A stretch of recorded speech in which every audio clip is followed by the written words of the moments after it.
Depuis la nuit des temps, l'homme cherche à séduire, à attirer, à conquérir. Mais au fond, que cherche-t-il réellement? Est-ce la beauté de l'autre ou le reflet de sa propre quête intérieure? Et vous, lorsque vous désirez plaire, est-ce vraiment l'autre que vous cherchez ou l'image de vous-même que vous espérez retrouver dans ses yeux? Ce n'est pas la femme que l'on conquiert, c'est soi-même que l'on découvre. Inspiré de Socrate. En approche psychologique et analytique. Lorsque nous parlons de séduction, la première image qui surgit spontanément dans notre esprit est souvent liée à l'apparence. Un beau sourire, une silhouette harmonieuse, des traits attirants. Mais cette vision est simpliste, incomplète. Car ce qui crée véritablement l'attraction, ce qui génère une connexion presque magnétique, ne réside pas seulement dans ce que l'œil voit mais dans ce que l'esprit perçoit. Les psychologues, depuis des décennies, explorent ce phénomène fascinant. Ils nous rappellent que l'humain ne tombe pas amoureux d'un corps, mais d'une impression.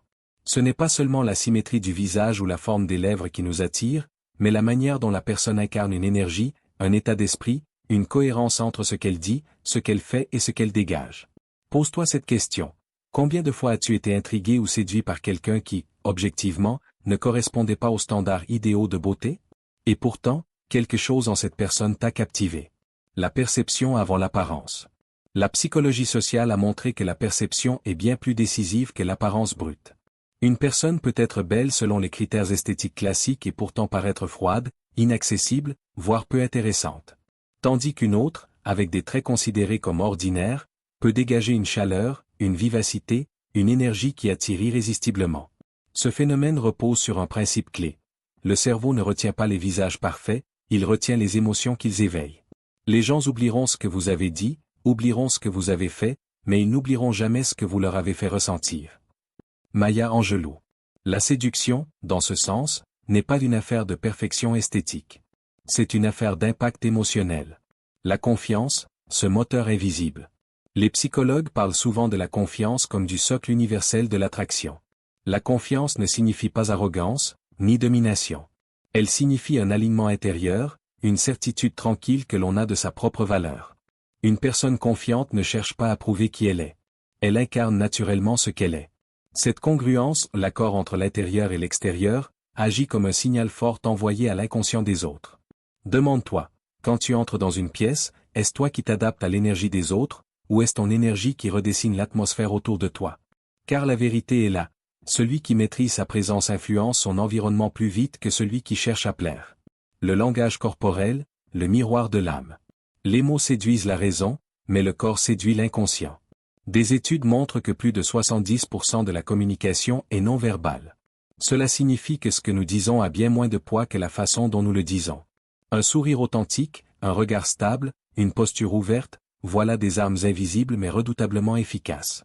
À l'inverse, des gestes nerveux, un regard fuyant, une voix hésitante trahissent une incongruence intérieure, et la séduction s'effrite avant même qu'elle ne commence. Le corps ne ment jamais. Martha Graham. La congruence, l'accord parfait. On appelle congruence cet état où nos mots, nos gestes, notre voix et nos intentions sont alignés. Une personne congruente inspire immédiatement confiance, car son être tout entier exprime la même vérité. À l'opposé, lorsqu'un décalage apparaît au sourire forcé, discours qui sonnent faux, gestes qui contredisent les paroles, le cerveau de l'autre capte ce décalage comme une alerte. La séduction meurt dans ce petit espace d'incohérence. Combien de fois as-tu ressenti que quelqu'un jouait un rôle face à toi? As-tu eu envie de t'en rapprocher, ou de t'en éloigner? C'est précisément cette congruence qui permet à certaines personnes de séduire sans effort apparent. Elles n'essaient pas de paraître, elles sont. Pourquoi les ordinaires séduisent plus que les parfaits? Voilà une énigme fascinante. Pourquoi certaines personnes que l'on qualifierait d'ordinaires déclenchent plus d'attraction que celles que l'on juge parfaites? La réponse est simple mais profonde.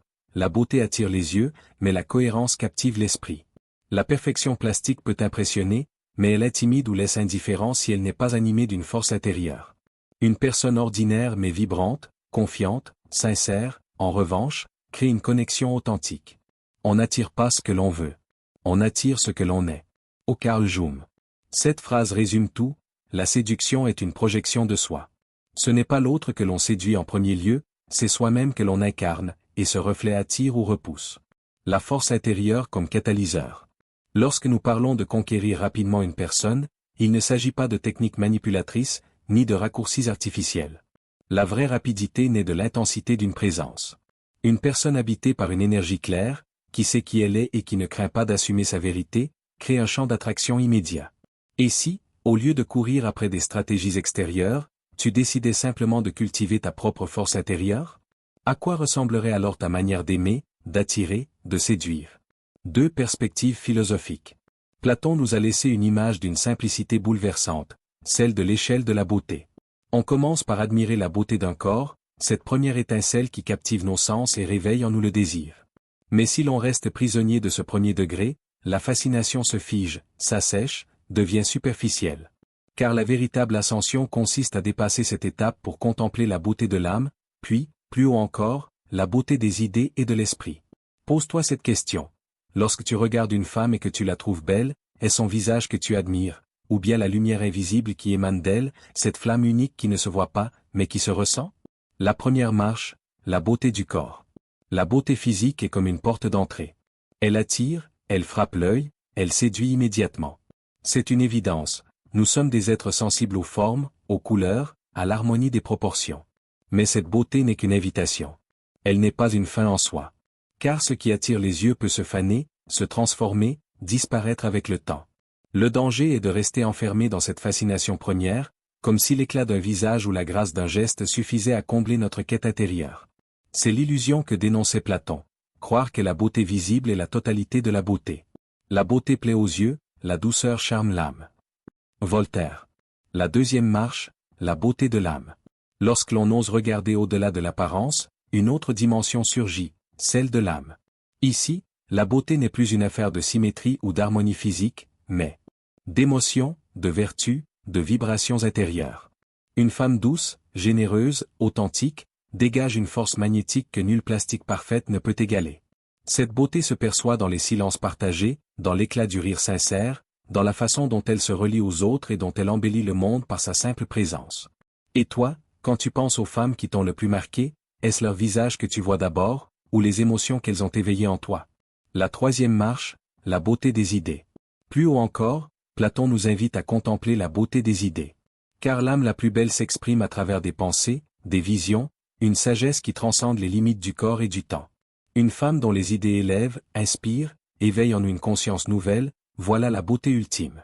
Cette beauté n'a pas d'âge, pas de rides, pas de frontières. Elle est immortelle, car elle réside dans le dialogue, dans l'échange, dans la capacité à transformer l'autre en le menant vers plus de profondeur. La beauté des choses existe dans l'esprit de celui qui les contemple. David Hume. L'illusion de la conquête. Alors, conquérir une belle femme, qu'est-ce que cela veut dire? Si l'on reste au premier degré, cela signifie seulement posséder une image, un corps, un éclat fugace. Mais si l'on s'élève, on comprend que la véritable conquête n'est pas celle de l'autre, mais celle du regard que l'on porte sur elle. Et si ce que tu cherchais à conquérir n'était pas la beauté extérieure d'une femme, mais ta propre capacité à percevoir la beauté plus haut, plus loin, plus profondément? La séduction, vue sous l'angle philosophique, devient un voyage spirituel. Elle n'est plus une chasse, mais une ascension. La beauté comme miroir intérieur. Il existe une vérité subtile. Nous ne voyons chez l'autre que ce que nous portons déjà en nous. Lorsque tu admires la beauté extérieure, c'est ton sens de l'harmonie qui s'exprime. Lorsque tu contemples la beauté de l'âme, c'est ton cœur qui résonne avec la bonté. Lorsque tu t'élèves vers la beauté des idées, c'est ton esprit qui s'éveille à sa propre grandeur. Ainsi, la conquête d'une belle femme devient avant tout une conquête intérieure. Elle révèle le niveau auquel tu choisis de vibrer, de voir, de rencontrer. La beauté des femmes ne se mesure pas à leurs traits, mais à l'éclat de leur âme. La transformation par la contemplation. S'arrêter à la beauté du corps, c'est consommer une image. Découvrir la beauté de l'âme, c'est entrer dans une relation. Accéder à la beauté des idées, c'est se laisser transformer. Et cette transformation est le véritable but. Car chaque rencontre devient une opportunité de croissance, un miroir qui nous élève vers une version plus haute de nous-mêmes. La prochaine fois que tu croiseras une femme qui attire ton regard, seras-tu capable de voir au-delà de son sourire? Sauras-tu chercher la douceur de son âme, la clarté de son esprit, la profondeur de sa pensée? Une histoire captivante. Imagine une petite ville, un café discret où l'odeur du café fraîchement moulu flotte dans l'air. Le bois des tables porte les marques de conversations anciennes, des confidences échangées, des regards échappés. Dans un coin, assis seul, un homme observe. Il s'appelle Julien. Un homme timide, réservé, le genre de personne qu'on croise sans vraiment remarquer, mais dont le silence cache un monde intérieur riche et vibrant. Chaque matin, Il s'assoit là, au même endroit, et son regard finit toujours par se poser sur elle. Elle, c'est Claire. Une femme lumineuse, qui ne brille pas par une beauté éclatante au sens des magazines, mais par une présence rare. Quand elle entre dans le café, c'est comme si l'air changeait. Elle rit avec le serveur, prend le temps de remercier d'un sourire, et même en silence, elle semble habitée d'une force tranquille. Julien l'admire. Mais il n'ose pas. Ses mains deviennent moites rien qu'à l'idée de lui parler. Il se dit qu'il devrait apprendre des techniques, mémoriser des phrases percutantes, se transformer en un autre pour l'impressionner. Alors, le soir, chez lui, il s'entraîne devant le miroir. Il répète des répliques toutes faites qu'il a trouvées dans des livres ou sur Internet, espérant que cela suffira. Mais chaque fois, il sent l'artifice, le manque de naturel. Et toi, n'as-tu jamais eu ce sentiment? Celui de devoir jouer un rôle pour plaire, comme si ta vérité ne suffisait pas? Le poids du silence. Pendant des semaines, Julien se tait. Il la regarde, de loin, avec l'impression que jamais il n'osera franchir le pas. Et plus il attend, plus son admiration se transforme en peur. Peur d'être ridicule. Peur d'être rejeté. Peur de découvrir que derrière son sourire, il n'y a rien pour lui. Mais un jour, quelque chose change. Ce matin-là, Claire entre dans le café comme d'habitude. Sauf que, cette fois, elle trébuche légèrement en posant son sac sur la chaise. Julien, sans réfléchir, se lève et lui tend la main pour l'aider. Un geste simple, spontané, sans préparation. Leurs regards se croisent. Elle le remercie, et dans ce sourire-là, Julien sent une ouverture, une invitation. Il aurait pu sortir une phrase apprise par cœur, une réplique parfaite. Mais au lieu de cela, il laisse échapper ce qu'il ressent vraiment. Il dit simplement « Je vous vois souvent ici, et je dois avouer que j'ai toujours voulu venir vous parler, mais je n'ai jamais osé. » Un silence s'installe. Julien a l'impression que le temps s'arrête, que son cœur bat si fort qu'elle doit l'entendre. Mais Claire sourit encore, plus doucement cette fois, et répond « Eh bien, c'est une bonne chose que vous ayez osé aujourd'hui. » La magie de la sincérité. À partir de là, tout devient fluide. Il parle de livres, de voyages, de petits riens. Julien ne brille pas par son éloquence, mais par sa sincérité. Il ne cherche pas à impressionner, seulement à partager. Et ce partage crée un espace unique, fragile et fort à la fois. N'est-ce pas dans ces moments-là que l'on se sent le plus vivant? Quand on cesse de porter un masque et qu'on ose se montrer tel qu'on est? Julien découvre quelque chose d'essentiel, la conquête rapide ne vient pas de l'artifice. Elle ne vient pas des stratégies ou des déguisements. Elle vient de l'authenticité. De ce courage d'oser être soi, même au risque de ne pas plaire. Sois toi-même, les autres sont déjà pris. Oscar Wilde. La résonance invisible. Ce qu'il ne savait pas, c'est que Claire, depuis quelque temps, l'avait déjà remarqué. Pas pour ce qu'il faisait, mais pour ce qu'il dégageait. Sa discrétion, son regard attentif, son calme. Elle avait ressenti quelque chose de vrai chez lui, mais attendait ce moment où il oserait se révéler. Voilà le paradoxe, Julien croyait qu'il devait devenir quelqu'un d'autre pour séduire. Alors qu'en réalité, c'est son authenticité qui l'a rendu attirant. Ce n'est pas la phrase parfaite qui a ouvert la porte, mais la vulnérabilité assumée. Et toi, combien de fois as-tu retenu tes mots, par peur qu'ils ne soient pas assez beaux? Et si ce n'était pas la perfection de tes phrases qui comptait, mais la vérité qu'elles contiennent? L'histoire continue. Leur rencontre n'est pas un coup de foudre au sens spectaculaire. C'est mieux que ça, une découverte progressive, une complicité qui grandit au fil des conversations. Et chaque fois que Julien repense à ce moment, il comprend que s'il avait récité une phrase apprise, il aurait peut-être créé un sourire poli, mais il n'aurait jamais ouvert cette porte vers quelque chose de vrai. Alors laisse-moi te poser une question. Qu'est-ce que tu choisis, toi? L'artifice qui séduit en surface ou l'authenticité qui ouvre des chemins inattendus vers le cœur de l'autre? 3 styles percutants et provocateurs. Arrêtons les mensonges. Arrêtons de croire que séduire, c'est apprendre 3 phrases toutes faites sur YouTube. Arrêtons de croire que séduire, c'est manipuler, c'est contrôler, c'est jouer un rôle pour impressionner. Non. La séduction n'est pas une mascarade. La séduction, c'est la vie brute, c'est l'énergie nue, c'est l'audace d'oser être. Qu'est-ce qui est plus puissant? Jouer un rôle que tu abandonneras au premier obstacle, ou incarner pleinement qui tu es, avec ta force, ta vérité, ta singularité? Celui qui se connaît est invincible. Sun Tzu. La brutalité de la vérité. Voici la vérité que personne ne veut entendre. Si tu essaies de séduire en jouant un personnage, tu perdras. Peut-être pas tout de suite. Peut-être que, sur un malentendu, ça marchera une soirée. Mais tôt ou tard, la vérité éclate. Parce que l'artifice, ça ne tient jamais longtemps. Et quand il s'écroule, il ne reste rien. Les gens ne veulent pas de ton masque. Ils veulent ta présence. Ils veulent sentir que derrière tes mots, il y a un être humain qui respire, qui vibre, qui ose. Penses-tu vraiment qu'un sourire forcé, un compliment récité, auront plus de puissance que la sincérité d'un regard qui dit voilà qui je suis? Le poison de la manipulation. Trop d'hommes tombent dans le piège de la manipulation. Ils apprennent des techniques de pseudo-séduction, comme des tours de magie pour impressionner. Mais que se passe-t-il ensuite? Ils séduisent peut-être, mais ils séduisent pour de mauvaises raisons. Ils attirent sur eux des relations bancales, fragiles, basées sur le mensonge. Et quand la façade tombe, que reste-t-il? Le vide. Parce que la manipulation est un poison qui détruit la confiance, qui mine l'attraction, qui tue la sincérité. Veux-tu vraiment séduire en trompant, ou séduire en révélant? L'art d'incarner. Séduire, ce n'est pas faire semblant. C'est incarner. C'est être tellement aligné avec ce que tu es que ta simple présence devient une force d'attraction. Ton regard, ton ton de voix, ta façon d'occuper l'espace, tout parle pour toi quand tu incarnes ton être. Et voici la clé, tu n'as pas besoin de plus. Tu as seulement besoin d'arrêter de cacher ce que tu es déjà. La puissance la plus redoutable, c'est d'être soi-même dans un monde qui veut te rendre autre. Le courage de l'authenticité.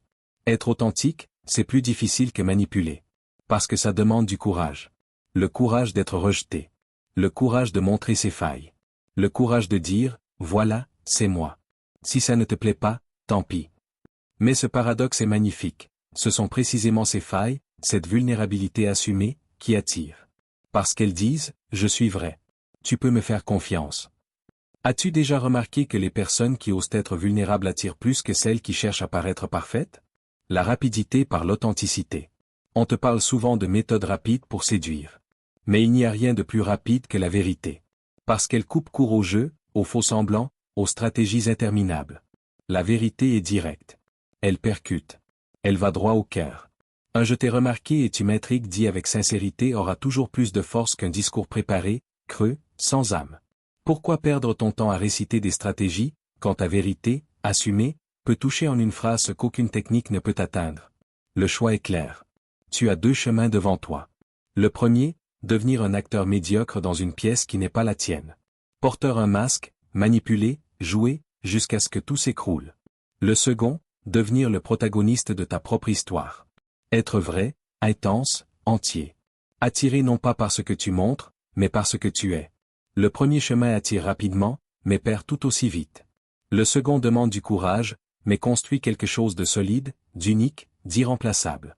Alors, que choisis-tu? Être un illusionniste, ou être un conquérant de vérité? La vérité séduit plus vite que 1000 artifices. Alors, la manière la plus rapide de conquérir de belles femmes, c'est de cesser de chercher à conquérir. C'est de rayonner. D'incarner votre vérité. De cultiver votre propre beauté intérieure. Car une femme belle n'est pas conquise par des mots, mais par une présence. Êtes-vous prêt à cesser de courir derrière, pour devenir celui que l'on ne peut ignorer? La véritable séduction, c'est d'être soi-même sans chercher à plaire.